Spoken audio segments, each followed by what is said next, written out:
Ladies and gents, welcome back. Once again, all things covered. Patrick Peterson and Bryant McFadden got another jam-packed show for you guys. There's a lot to unpack, a lot to talk about. But before we get into our conversation, of course, you know how we rock and roll. We love the support. Continue to support us. If you're watching us on YouTube, like and subscribe and comment SKOL in the chat. If you're listening, give us a 5-star rating. Tell a friend and tell a friend. Subscribe also on Apple or Spotify.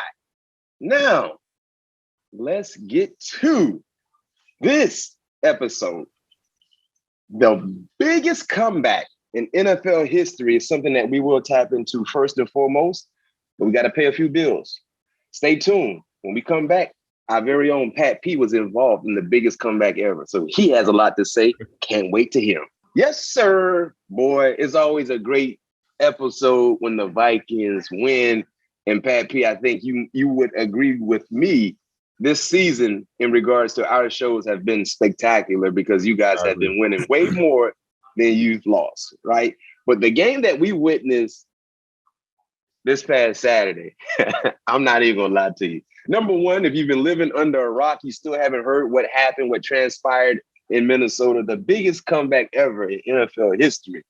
Colts recap, Vikings win 39-36 in overtime. Yo, I had a prediction of 23-13. I had the threes right, but I didn't have the total score right. I got the threes right. I had 2 threes. Y'all had 2 threes involved in that.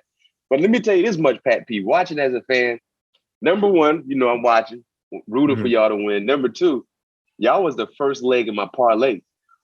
Oh boy. I bought it down to 2.5. So all y'all need to do was y'all just needed to win by 3. At the end of the first quarter. What the freak? And the funny part about it was I was doing something, I think, with the kids or something like that. I was doing something. So I literally missed the whole first quarter. I saw kickoff. I was taking care of something. I came back because, you know, NFL, the quarters happen fast. It's not like college football where every time there's a first down, clock stops. I literally came back right at the end of the first quarter where it was going to timeout. So I saw the score, but I really didn't see the score. So I really thought I was tripping. I'm like, dang, I saw a lot of threes. I said, oh, the Vikings must be up 13-0 or something like that, right? That's what I was thinking, like 13-0. Man, they came back at the half after that commercial break. And the second quarter start, I saw 33-0. I said, how? How is that possible? I literally had to call Eric, our producer, to figure out what happened. It still couldn't register to me. How could one team score 33 points in the first quarter? It was the first half. The first half. So the first half. I'm sorry. So the first half score, you guys were down 23-0. First quarter. Yeah. That's what it was. The first quarter, you was down 23-0. 17-0. 17-0. That's what it was. It was ugly. However you want to look at it, it was ugly. Then when we get to halftime, I said, my parlay is all the way dead. I said, these boys are just them pissed off on my parlay. I didn't think y'all have a shot. But man, you personally, there's a lot we got to talk to you about. You know what I mean? But what was the moment in the second half for you? Number one, what happened in the first half? Let's talk about that first. How did you guys get down 33 points at halftime? Man, if you go back and look at, you know, the way series went, like, you know, overall, you know, offensively, I think it was, if I'm not mistaken, 3 and out, a couple turnover on downs, block punt, pick 6, and something else crazy in there. So it wasn't much that the Colts done, you know, to us, you know, that we felt to beat us. You know, we felt that we gave them every opportunity, you know, to do the damage that they did. And, you know, into the locker room at halftime, obviously we got to look each other in the faces in the mirror and, you know, continue to go out there and fight. But, you know, my whole thought process was, you know, we've never been in that type of deficit before. No question. Nobody. At the same time, it's possible. Like, I'm always thinking of like the good outcome. And yes, it may seem like it was impossible, but if we because we knew we was going to get about 7 to 9 more drives a piece, you know what I mean, per unit. You know, so if we went out there and got 3 and outs and got the offense back the ball as much as possible, we knew we had a shot. And, you know, when we came back out, nothing was going, you know, until about 5 minutes left in the third quarter when we got our first touchdown with KJ. And I think I know that's what really sparked it, because we went out there and got another 3 and out. Maybe they got 1 first down, then we end up getting off the field, punted the ball off. And they added a field goal as well. Yeah, then they added a field goal somewhere in there. I think it was like after we scored the second time they scored, end up getting a field goal. Yeah.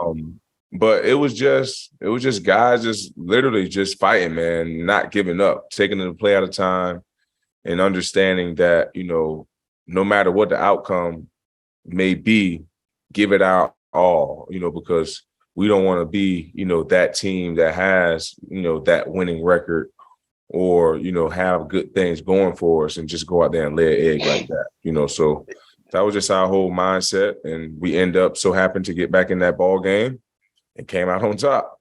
Yo, Pat, one thing I would like to highlight in regards to the defense, you know, a group that has kind of been inconsistent over the last few weeks. But if you guys were not as stout as you were in the first half, you guys would have been down some points you wouldn't be able to come back from. Because you talked about the mishaps in the first half. You guys were defending a short blade of grass the entire first half.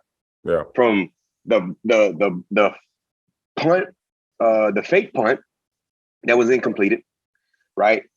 The 4th down opportunity the offense didn't convert. The fumble. Yep. The interception, one interception was turned for a touchdown. Yep.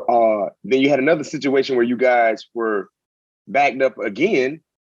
And if my memory serves me correctly, I think, and this was the most confusing thing for me. How can a team have a 33-point lead at halftime, and offense only scored 1 touchdown? That's what I'm saying. Their offense only scored 1 touchdown. You had a return interception for a touchdown, right? Yep. And the block punt was a block punt for a touchdown? Yes. So the block punt for a touchdown. Yep. So literally their defense, their special teams combined for 14 points. Their offense put up 1 touchdown, was at 23 points. The other points, you guys held them to field goals. Yeah. And if you guys don't do that, let's say hypothetically speaking, one of those field goals, you held them till they actually scored 7 points. Yeah, it's over. Well, I want to say it will be much harder. It would be harder. We would have to get those turnovers 40? That we got on defense would have had to stand. No question. But the way you guys played in the first half gave you a window of opportunity to do what y'all did in the second half. But yeah, kudos to the defense, man. The way you guys held the 4th down in the first half led to the opportunities to have a come from behind opportunity in the second half. And speaking of that, listen, we heard great things from our very own Patrick Peterson. Kevin O'Connell gave you a lot of love in regards to how optimistic you were at halftime. Kevin O'Connell said, and Kirk Cousins said the same thing.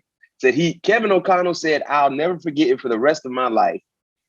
Break down your halftime speech of just 5 touchdowns." And basically said, you were telling the guys, we gonna get stops defensively. All y'all gotta do is get 5 touchdowns. That's it. And you literally was saying that's it. Like, it ain't even that big of a deal. But tell us what was going through your mind when you literally said that, and did you actually believe it? First of all, yeah, I believed it. Because, you know, like I said, we're going to go out there and get stopped. Offensively, the Colts did nothing to us. Like, nothing. I don't even know how many first downs they had. I can't remember what their 3rd down conversion. This is probably the second time in my NFL career that, you know, those goal sheets that you get on as a defense is either yes or no. Mm-hmm. We hit every last one of them. We just had 1 no. And the no was we had two pre-snap penalties.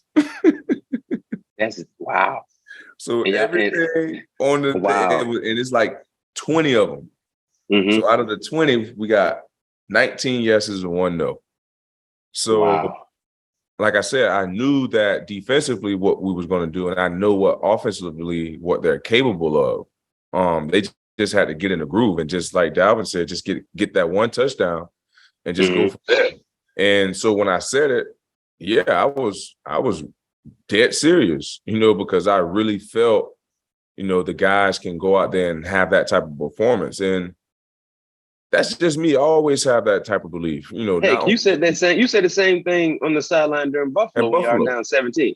Yeah, it's just something that I always have. And with me being, a leader and a guy that people look to in those type of moments, I gotta stand tall and give my teammates that belief as well. So true statement.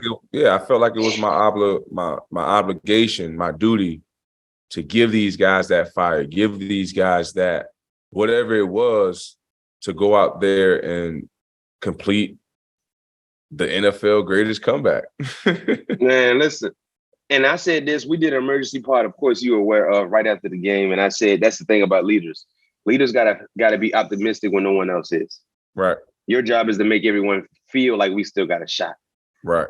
That's what great leaders do. Even though it's extremely cloudy right now, you got to see the sunshine and make everybody else see it as well.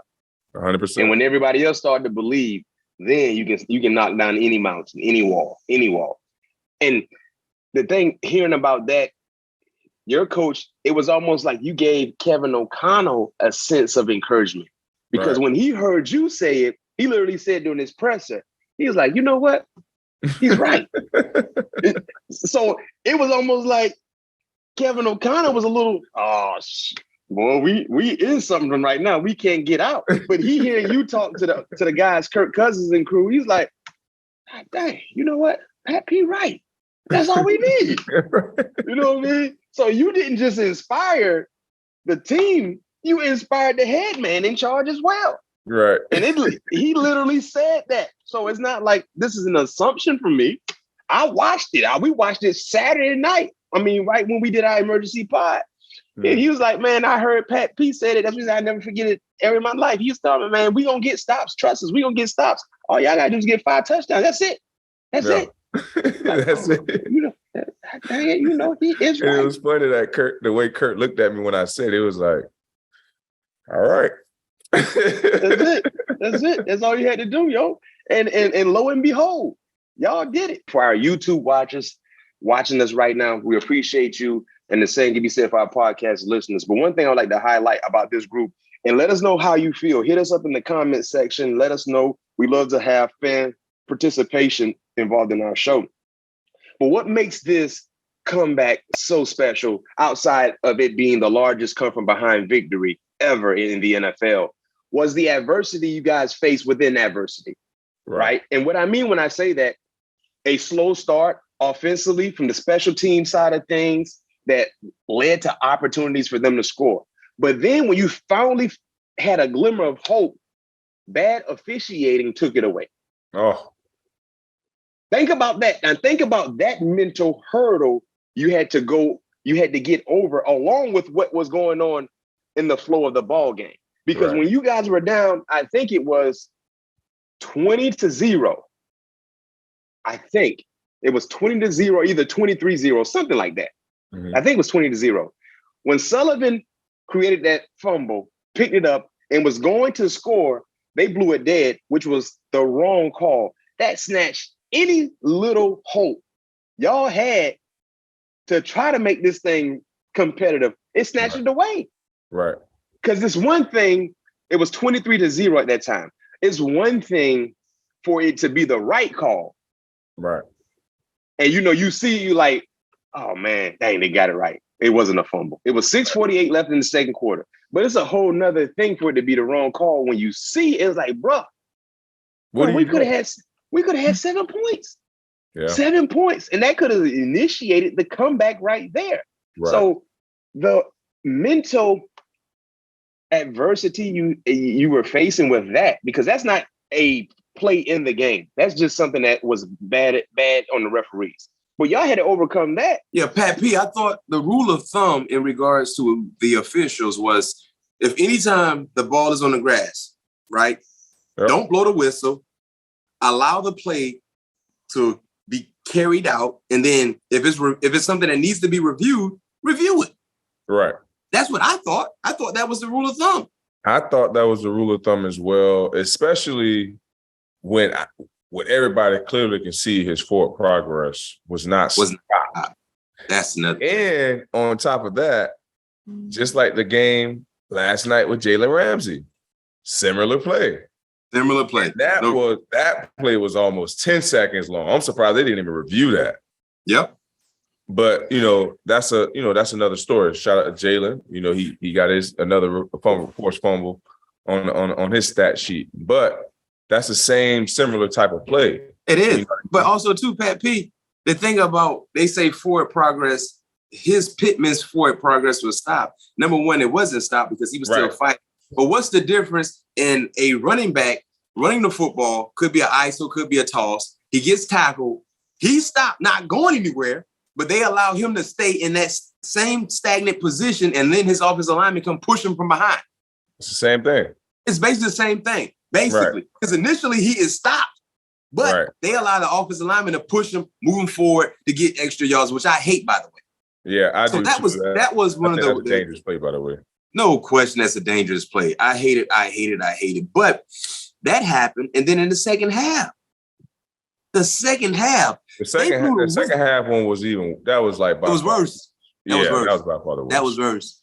That was worse right there. When that happened and they called it back, then Sullivan emotionally involved in the game. His emotions got the best of him. He got hit with a personal foul. I said, "Oh, that was the last bounce you guys needed. That didn't go your way." Right.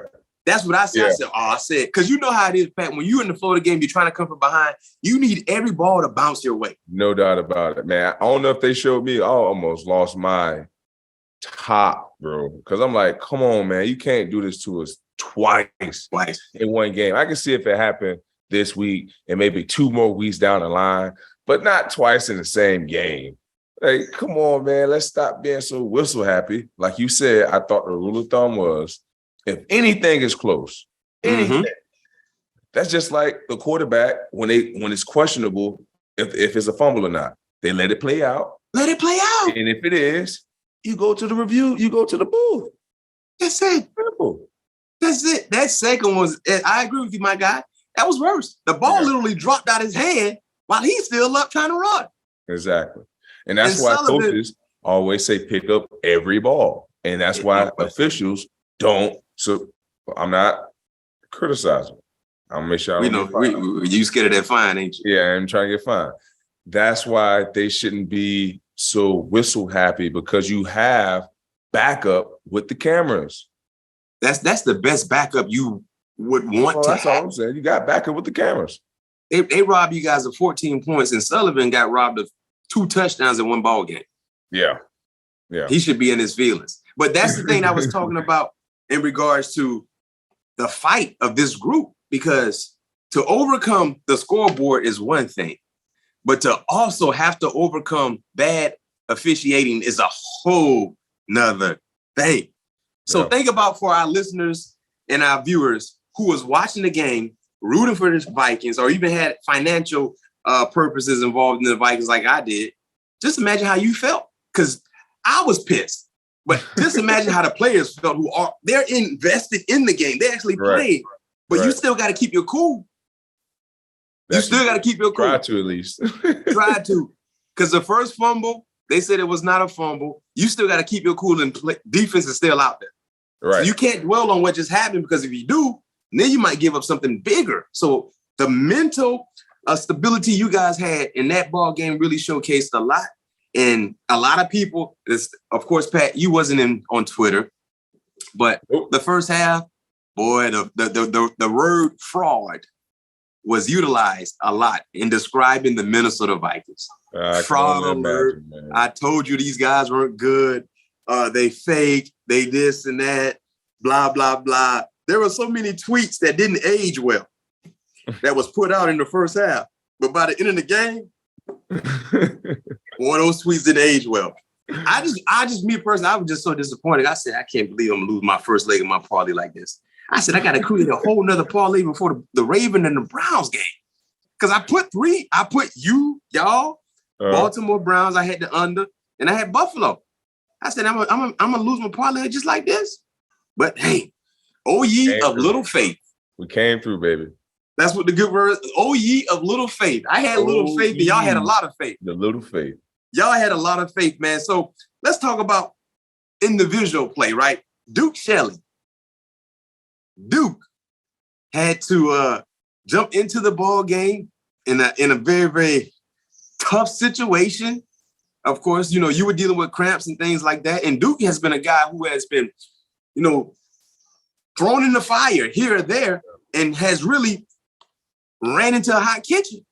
And he came out with a bowl of water. Every time that kitchen is hot, he runs in there. He's not afraid to run in that hot kitchen. Let's talk about Duke Shelley, man, and the big spots he's been able to provide, not just for you guys last week, but the entire season. Man, Duke is, not the biggest in stature, but plays very big, man. Has a very, very big heart, huge competitor, loves the game, and he's the guy that you can rely on. You know, like you said, you know, every time his number was called from Buffalo,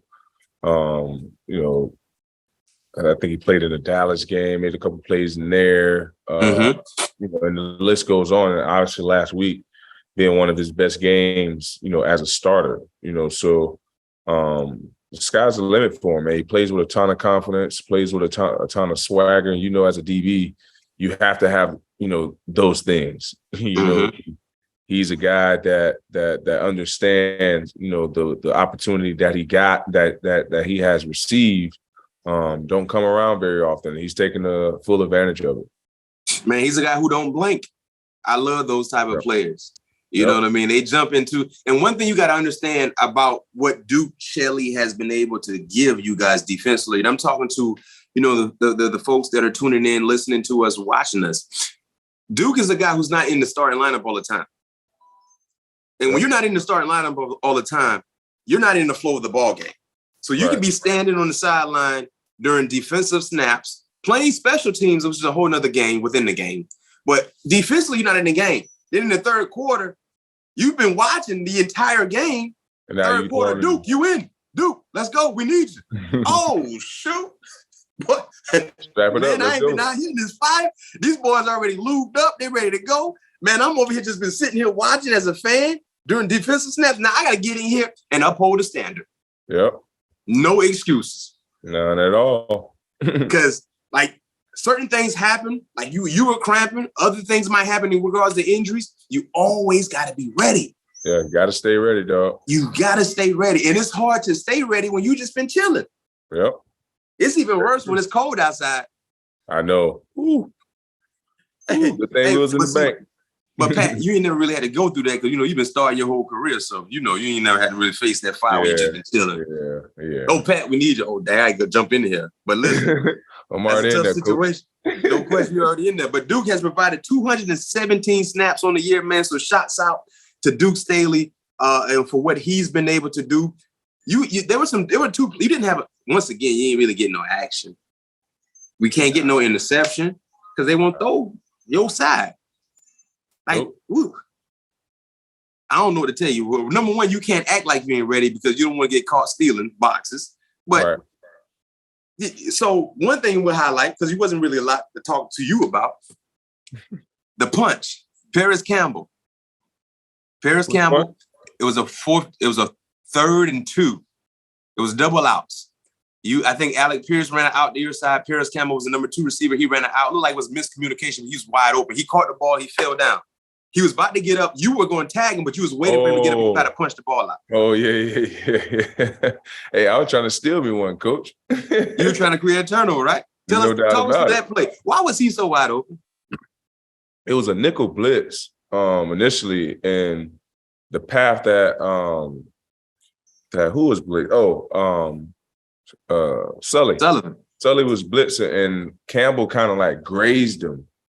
And so, you know, he felt like he wasn't able to get to the quarterback in time. So he ended up trying to, like, you know, back in coverage if you go back and watch the tape. So And then it kind of threw off the safety because it was like, what the hell are you doing? Because that was a safety guy that's supposed to be coming down. You know what I mean? So he was like, should I stay back? Should I come down? Yeah. And that's how that ended up happening. You know, man, I was like, yeah, because I was confused. I'm like, what the freak is going on? I said, somebody must have thrown a cover. Yeah, and I saw it, and luckily, they ran like a spacing concept. So the number one receiver wasn't too far away from me to where, I can have an opportunity to try to make a play on that ball. Yeah, I mean, that was good. You were ball aware. You were trying to search, and unfortunately, you didn't. But that was a great attempt, and that caught a lot of people's eyes as well. On Twitter, they were talking about how instinctive you were in that situation, trying to create a turnover. The second play I like to highlight talk to you about was a deep pass on Alec Pierce. Press man, great at the line of scrimmage, extremely patient. You basically ran the route for him. Yeah, man. I wish I would have turned because I thought. The back shoulder. I thought he was gonna try the back shoulder. So you thought it was the back shoulder. Yeah, so because I was on top, I was upfield shoulder. So rule of thumb with most quarterbacks, if the DB is high, they want to try to throw hit you with the back shoulder. Mm-hmm. Yeah. So with me being in great position, I had Alex here, and I looked back, and I was like, dang, the ball is over my shoulder because I was already, like I said, in position to try to go back and play the back shoulder. Because most quarterbacks don't throw, and when I'm in that position, they don't throw the ball over my head. So that's what kind of forced me to push off them and open up versus stand here and trying to run under the ball. But I was surprised that he put air on the ball just because the arm strength that he has. It wasn't the same arm strength that Matt that we was accustomed to seeing, back in 2015, 16. Mm-hmm. Yeah, that was a great defensive rep in regards to secondary play. You was patient at the line of scrimmage. Yeah. You know what I mean? You was on top of him. So you were able to cover both routes, back shoulder or the deep one. But because of the way you looked for the back shoulder, that prevented you from being able to run underneath that deep ball. Right. You know what I mean? Yeah. But that was ideal. That was great. That was great. But heck, that's all we got from you because we didn't really see too much action. But before we transition to the Giants preview, one thing I think we need to do, Pat P, is talk about Captain Kirk in the second half. Yeah. 417 yards. Man. 4 touchdowns in 2 quarters of play. Yeah. Special. And you guys didn't score the first touchdown in the third quarter until five minutes in the third. By 5 minutes left. Yeah. And one thing I've been talking about the entire weekend is that if Pat Mahomes did what Kirk Cousins did, it would be a big deal. Oh yeah, Tom Brady, Josh Allen, big deal. Hey, just like when the Kansas City Chiefs just barely beat Houston. Oh, that's okay. They still play amazing, this, that, and the other. But when we so happen to barely beat a team that people don't think we should beat as bad as we should. Oh, yeah, they just pretenders. Man, games in the league are hard, man. They are. No question. We say that every week. However you get them, you have to take them. You don't know how you're going to get them. So, and I did a radio show earlier today. They were talking about the Vikings and man, what's up with this team? I said, well, I got a question for you. I said, let me be the interviewer, right? Yeah. Last year, y'all was critical when they were finding ways to lose ball games. Right. This year, y'all are critical because they finding ways to win. Which one is it? Right. You got to pick the win's one. Not big enough. They don't care if we're winning. They want to see. Oh, we want to see them win by or average of 14, 13 points. Man, it's just not going to happen. It don't work that way in the NFL. Mike Tomlin used to say best. There's no such thing as style points in the NFL. There's no such thing. This ain't playoff rankings where you drop a spot if you don't blow somebody out. Last time I checked, when guys are able to come back in the fourth quarter, they get that clutch gene, or they get the name of the closer, or that guy got ice in his veins. Man, when the cardiac bites. Oh man, they find every excuse to say why the other team let us win. I guess they say y'all been doing it too much because y'all currently 10-0 in one score games, so y'all find a way to win the ball games. But the moral of the story is winning, and because of that, You just won a division. You just won a division. This is your second division title of your career. We know you're not hyped about T-shirts and hats, but tell us how big that moment was for you to, number one, lock up the division, to number two, know you will have a home playoff game as well, and being able to do so in the fashion in which you were able to do. It's big for me because it's something that I saw, for this team. And it's big for me because now I have an opportunity to play for something that I want to have in my possession, man. That's what I'm playing. The only thing for me that I'm playing for is that Lombardi, so now sticky Lombardi. Yeah. So now I have an opportunity, to play for it, and once the first game, I'm giving everything I got. I might need to have a whole jug of water just on the side for me because I may not sit down. I'm going to be talking to guys all game because. Can we get that Arizona Pat P?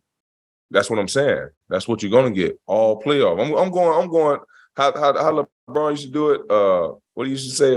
Playoff time come dark thirst or something like that. I'm going dark mode, man. Dark mode. Yeah, man. Well, I know one thing for our listeners and viewers. If you haven't been following me, I'm pretty lucky. And I said the Vikings were going to win the division when we came there during minicamp. Eric, you got to find that clip. I said the Vikings will win the division. So you listen to me. Pete said it wasn't going to happen. Pete said it wasn't going to happen. No question. Pete Prisco said it wasn't going to happen. I said the Vikings got the most talented team in the division, right? Yep. Zero dark for Bron. That's what it was, zero dark. Yep. So we're going to say zero dark 7. So it was Bron 0 dark 2-3. Yeah. We say 0 dark 7 for Pat. Yeah. There it is. For Pat P. I like that. That's what we go playoff mode. 0 dark. Hey, last question for you before we go to break and get ready for this Giants recap. I think I know the answer to this question, but what was the better win, the Colts or the Bills? Well, the Colts by far. Yeah. By far, just because what we had to do to win the North, what was on the line. Obviously we had another week to go win it, but to do it in that style, home, like you said, with going against all the adversities from how the game was being, the game wasn't going our way as far as the ball, the fumbles, 33-point deficit in the first half, didn't get our first touchdown to the third quarter, late in the third quarter. It was just so many great memories, and just to be a part of history, No question. That's why it's so much more memorable to me. But I can always tell my kids I had the opportunity to play in two of the NFL's best games in one season. That's facts. So that's going to be something that I would never forget for the rest of my life as well. I agree with you. I think it's safe to say the Colts win was the better win. And with that being said, it's time to take a quick break. But when we come back, let's get ready for the next task. The next task, which is the New York Giants coming to town. Pat P, next up, the New York Giants coming to town. Number one, how happy and thankful are you that you don't have to go to New York to play the Giants? You're actually playing them at home indoors because it's going to be brick cold this weekend. There are 7 games scheduled on Saturday that forecast freezing temperatures, which would tie the most in a single day since at least 2000. Man, I'm very blessed and thankful that we don't have to go to New York. It's going to be pretty cold here as well, but luckily we're going to be inside.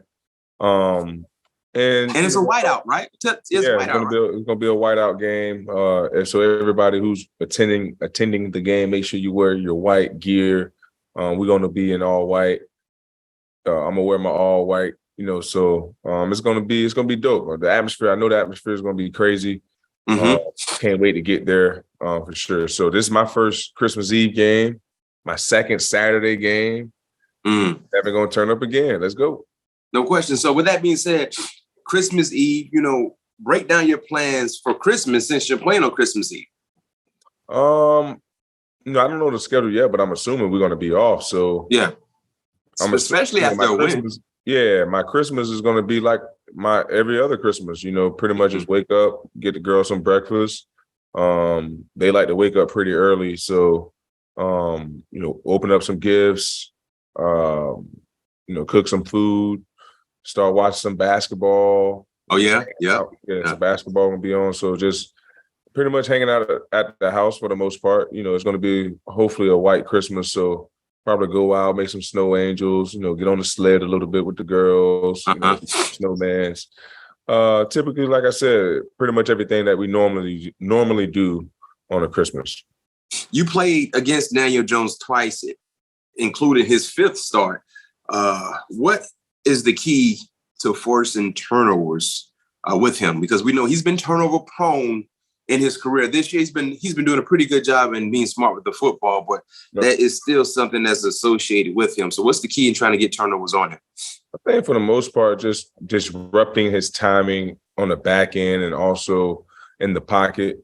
I think the Giants do a really good job of trying to get the ball out of his hand very, very quickly by running those, kind of like those, I won't necessarily call it like day one install, but that like kind of like that intermediate passing game for him, trying to give Saquon the ball as much as possible, any kind of way, screens, running game, trick plays, wildcat, so like you said, they've been doing a really good job of not having him force the issue, so we're gonna have to make sure that, we do a good job of getting our hands up at the line of scrimmage, and trying to make that pocket as cloudy as possible for him to force him in some ill-advised throws. Do you think about the fact that this could be a first-round matchup as well if things go accordingly in regards to the playoff seeding? Yeah, the way things looking, we're probably going to play one of the teams that we already played this season. I'm not looking at it as at it that way. I'm looking at it as a playoff game because these guys are playing for fighting for playoff position, so we know we're going to get their best shot. So this is going to be a playoff atmosphere game. So we're going obviously preparing to win, and we're understanding that we're going to get the New York Giants' best shot. Well, you guys know what time it is. The moment you all been waiting for. BMac prediction time. Let's go. Yes, sir. Good numbers. I got you. I got you real good. So check this out, SKOL Nation. Yes, Vikings win 30-20. 30-20. Vikings win. Whiteout show in the bank. It's going to be cold outside, but hot inside. 30-20. Vikings win. SKOL Nation, stand up. You guys will advance to be, 12-3? Yes. Yeah, 11-3 now. Yep. Yeah, 11-3. So 30-20, Vikings win. SKOL Nation, stand up. Thank me later. Now it's time for a quick around the league segment, something I want to talk to you about, Pat P. I know a lot of our fans, they are aware of this as well. Gio Bernard, running back for the Tampa Bay Buccaneers, longtime vet in this league, has been a very, very productive player. Had a mishap Sunday in the Buccaneers Bengals game. He muffed a punt. Of course, they ended up, getting the football. Cincinnati, the rest is history. But at the end of the game, he was basically bombarded by reporters in regards to that play. And the reporters just bam, went at him. And, Gio said, hey, man, what are you guys doing? Like, why are y'all all in my face? And he's like, y'all haven't talked to me or tried to talk to me all year. And one reporter said, well, hey, because you haven't done anything. That ain't funny, but. Hey, Eric, correct me if I'm wrong. Wasn't that what one of the reporters said or something like that? I could have sworn that's what I heard. Eric, am I right or am I wrong? Well, I could have sworn that's one. He said, what have you done for us to talk to you? Yeah, that's what the reporter said. The reporter said when Gio said, you guys haven't tried to talk to me or anything like that. One reporter said, what have you done for us to try to want to talk to you? Well, basically the same thing that I ad-lib on. It's kind of the same in the same neighborhood, right, Pat P? Yeah, no doubt about it. Basically. Yeah. But and Gio was like, man, come on, man. Like, he handled it as professional as one could handle that. But how would you have reacted? Oh, man. If he would have said, what have you done? If you haven't done you haven't done anything for us to want to talk to you. First of all, I don't know what I would have said, man. I ain't gonna lie to you, man. I don't know what I would have said at the reporter hearing his comeback. But I do think, that comeback was a little bit too much. Obviously, a journalist, reporter, they have a job to do. He could have easily been like,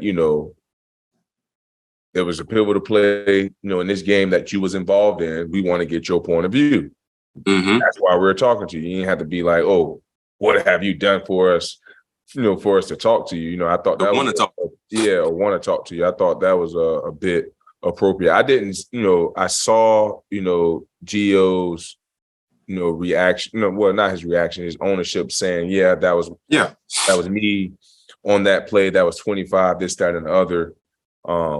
But they got to also understand, you have to come at people, with respectful some dignity and respect, so no question. I didn't feel that response, at all. But I don't know how I would have responded if he would have said that to me.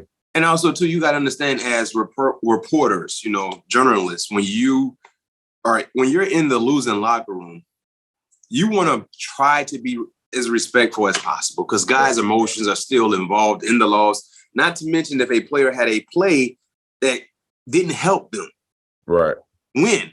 A mistake here, a fumble there. So you can't just attack or come at people like that. Allow someone to cool off and try to do so in a professional way. So Gio did handle that as well as best as possible. I can tell you that much. You know what I mean? You they would have said it to the wrong player.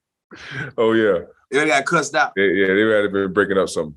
No question. They got cussed out. One other thing before we let you go, Drew Brees, he's hired as an assistant intern. Of course, we had Drew Brees on the show over a few months ago, intern coach at Purdue to help out with the bowl game versus LSU.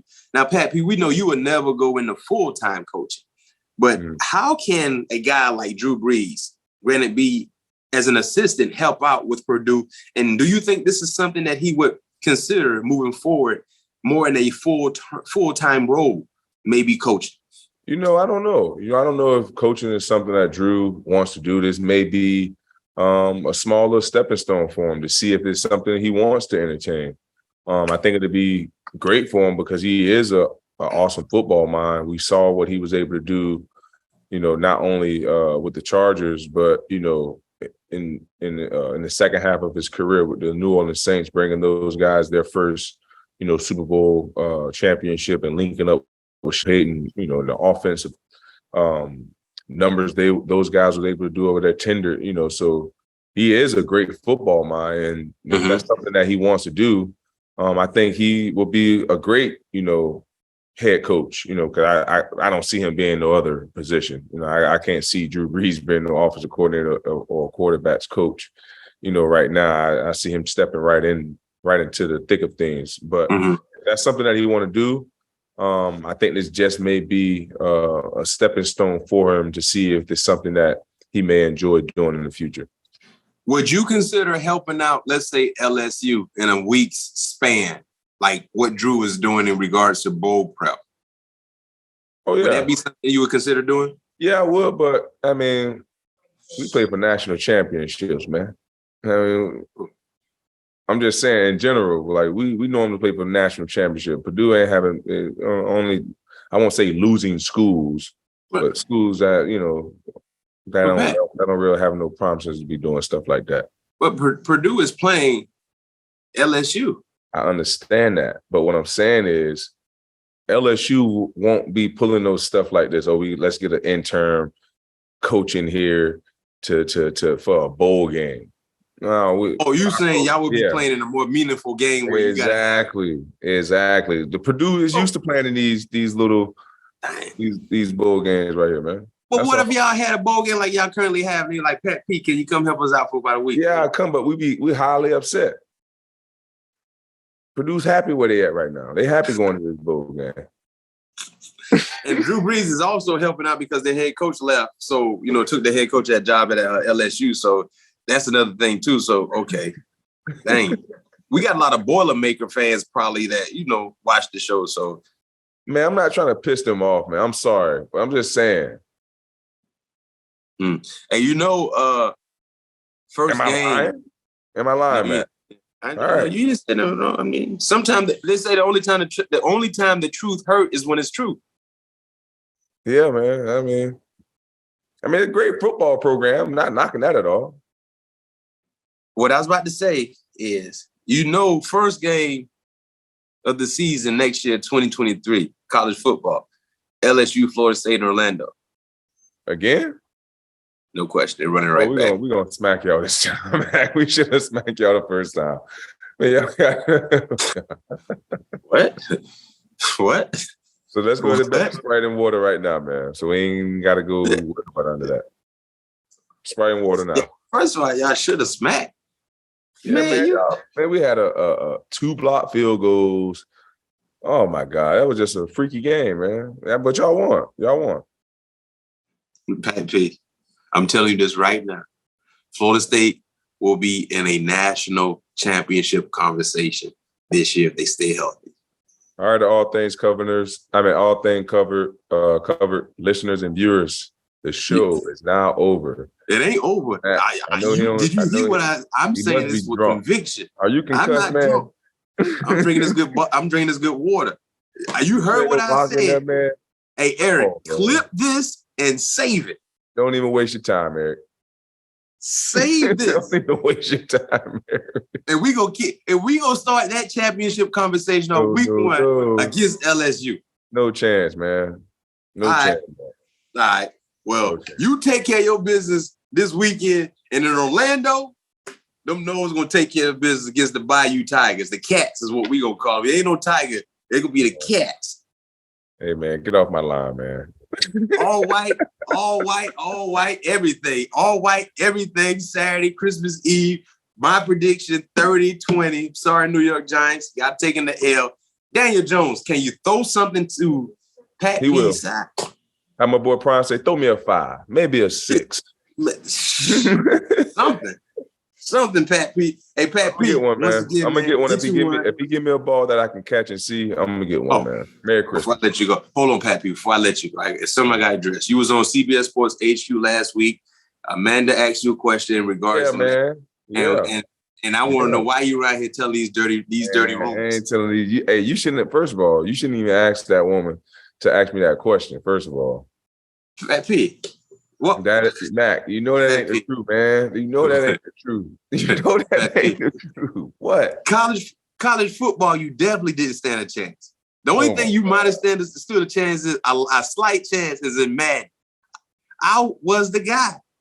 When you used to come train with us in Orlando, and we used to go work out, and the rest of our time was on the video game. Which game we used to play? I'm asking. Was it Madden? We played NCAA and Madden. So you trying to tell me from what you remember is that you was dominate me in both of these games? Yes. Mac, no, bro. Yes. I mean, no, come on, Mac. So I didn't? No. Man, this man ill. Oh, man. You got to be ill. You sick. Man, you are ill, man. Who I used to play with in 2K? I mean, not 2K, NCAA. Well, Ohio State or somebody like that? You know exactly how exactly actually drag you down the street with Ohio State. Fat pig. You had Ohio State. I'm gonna tell you. This what I'm gonna tell you, Mac. Wait, time out. This what I'm gonna tell you right now. This the only way you used to beat me, because I used to beat you so bad. Let's do random select. Why we gotta do random select? Why I can't play with my best team? No. Random select is a showcase. Hold on, wait a minute. Random select is the ultimate way to showcase what type of skills you got. But I get all that. But when I got my squad, nah, man, you can't. Come on, man. Let's do random select. Man, let's play good on good. Good on good. Hey, I beat you when we did random select. And when I really got my team that I can really put my guys in place. Don't start that, man. So why we was doing random select then? I mean, why we were doing some random select? Random select is just a different way to showcase what type of skills you got. That's all that. I want to showcase my skills with the team that I be dominating everybody else with. And that's what I used to do with you, and used to bring up the random select crap. Boy, this man ill, man. Okay, Pat. I can't believe it. When was that? That was like 2006. So I used to play up the Patriots. I used to send that boy, my boy Johnson. He used to run that 99 right past all your DBs. That's when that speed juke. That's when that speed juke cat came into. Was he like, man, how you do that, Pat? How you do the speed juke? Yeah, how your boys freezing in the screen. Yeah, you remember Corey Dillon? You remember them boys? Yeah, Matt. I'm giving you. I'm gonna let you have it, man. Yeah, thank you. I'm gonna let you have it, man. You want to have it, man? Okay. I used to be that guy. I was the guy when somebody had a problem. Mac, it wasn't like he dominated me. We had some good battles. We had some good, you ain't dominate me, Mac. Let's just square that off. You never dominated me. I would call domination like if you beat me 20 times straight. That's domination. Yeah, I ain't beat you 20 times straight, but that's what I'm saying. That's domination. At least I won some battles. You won some battles. We used to go at the family reunion, put that thing up outside and everything. No question. It was on site every time we saw each other. It was on site every time. It definitely was on site. I tell you this, what Pat P. You need to be happy I don't play like I used to play, boy. Because I would get on there. What you mean? That might be the last time I played Madden. Was back then. That's what I'm saying. Listen. Hey, that's what we need to do, Mac. That's what we need to do. No. See, that's the thing, though, Pat P. If you wasn't really gangster like that, you won't. You so far removed, you won't show any things. It'll take me probably about 2 or 3 weeks to kind of get back in the flow of things. I can handle my business. What you? You're not like that. So, Matt, let's do this then. After the season, you go and get you a PlayStation 5. I already got a PlayStation 5. I don't even have Madden though, but I got PlayStation 5 from a girl because they like all this other stuff. Yeah, after the season, I'm gonna give you 2 weeks. You get your 2 weeks, 2 weeks of preparation. I get 2 weeks of preparation, and we gonna play for some Sprite and water. Well, I'm gonna have a whole lot of Vols. I like that Vols too. That's that good rich. Let's do it, man. Let's go, Eric. There we go. Lock it down. We're gonna do that after your final game in Arizona. Yes, sir. I love it. Sorry, Arizona. Y'all got to deal with Pat P for a whole week. I'm sorry, Arizona. They gonna be mad at you. Woo. You ready for that? Woo. Am I ready for what? For you to be out there for a whole week during the Super Bowl and they gonna be mad at you. Oh, they can be mad all they want. Okay. All right. Well, all things covered, listeners. God did. He did. And he gonna do it Saturday too. Hey, once again, Pat P, go ahead and keep doing what you're doing. I'm still waiting on my football. You know what, Pat P? If you don't get me a football in the regular season, I think it would be more beneficial if you get it to me in the playoffs. Oh, me too.